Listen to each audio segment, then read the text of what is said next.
telling you PBS. UEN, I always say, is like the PBS stepchild. We are public television. We are public media. But UEN is not funded the same way that we do get grants from the Corporation for Public Broadcasting, just like PBS. But we are not member stations, tax dollars, and school districts. That's how UEN is funded. So, but what we do is we partner. KUED and KUER are in our same building. We all have different satellites with different programs. And PBS really has the finest online educational and broadcasting programs that don't advertise to children. What they do is they are interested in baseline teaching children. So here's this KUED PBS Kids.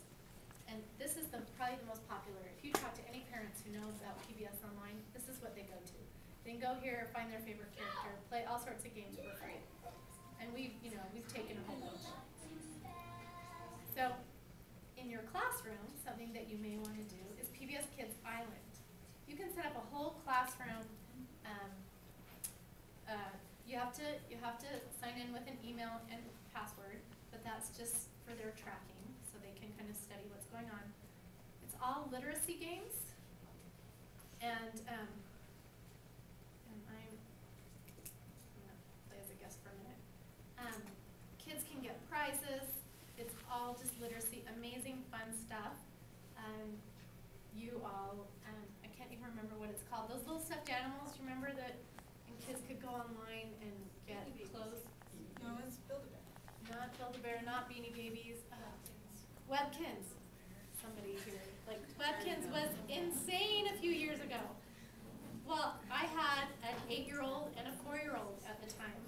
And this was so wonderful. This was Webkins for my 4-year-old, and it wasn't selling anything, and we didn't have to go buy the $15 stuffed animal. And he was learning. I was so happy to see this. But so they go to this little land, and they get tickets, you know, kind of like that whole Webkins thing.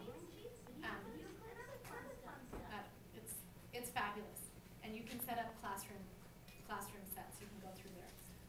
PBS does have PBS Kids Play, and UEN does have some licenses that if you want to contact me, I can get you some pilot licenses.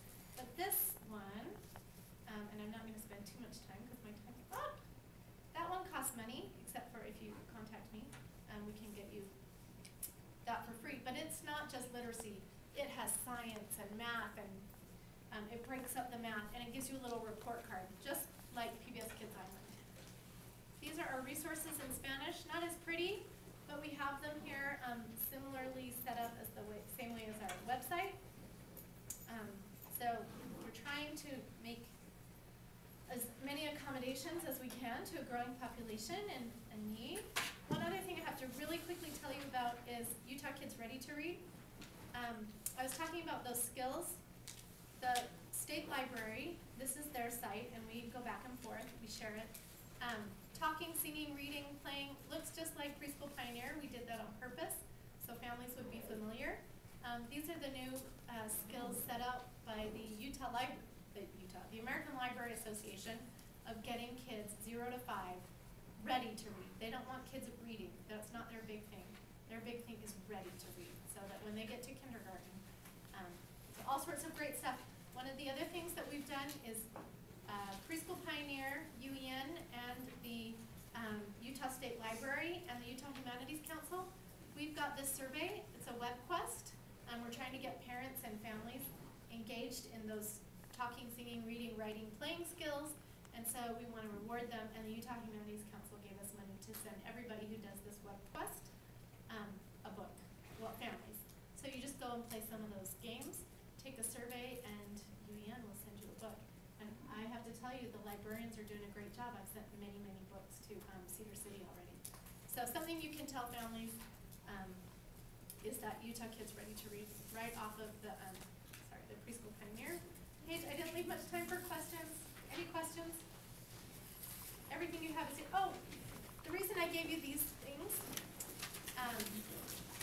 the Title I coordinator for the state, her name is Nancy Livingston.